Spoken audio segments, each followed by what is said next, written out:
Bikin sampai detail sehingga kamu kenal betul siapa pembeli kamu. Pada saat lagi bulan puasa, pada saat lagi liburan sekolah. Tahu kan air itu perginya kemana? Ke laut. Emang mau bisnisnya ke laut aja?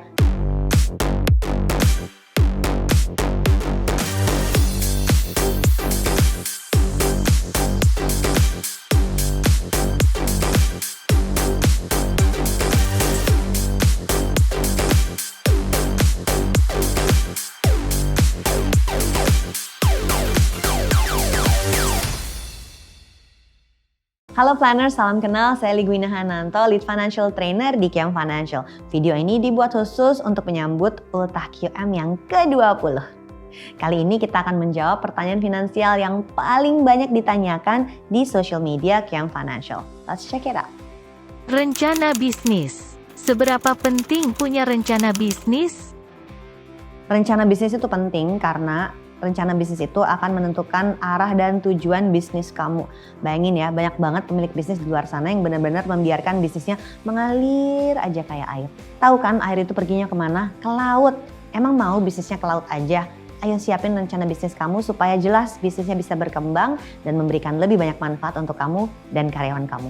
Apa saja yang perlu direncanakan dalam rencana bisnis? Membuat rencana bisnis itu ada banyak cara, tapi kalau ada yang bisa kita definisikan di awal, menurut aku ada 3. Tentukan siapa sih pembeli kamu, bikin personanya dia, bikin sampai detail sehingga kamu kenal betul siapa pembeli kamu. Yang kedua adalah apa sih problem yang dihadapi sama si pembeli ini, sehingga kita betul-betul tahu produk kita memang bisa menjadi solusi. Yang ketiga adalah bagaimana caranya supaya produk kita atau jasa kita betul-betul bertemu dengan pembelinya dan memberikan solusi yang terbaik. Ayo siapin siapa, apa, dan bagaimana dalam rencana bisnis kamu. Apakah rencana bisnis perlu dibuat berkala atau cukup di awal?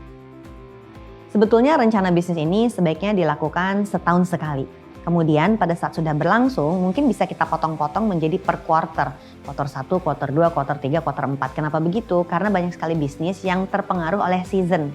Pada saat lagi bulan puasa, pada saat lagi liburan sekolah anak, itu akan mempengaruhi bisnis kita. Jadi rencana bisnis yang dibuat terlalu panjang bisa jadi nggak relevan sama bisnisnya.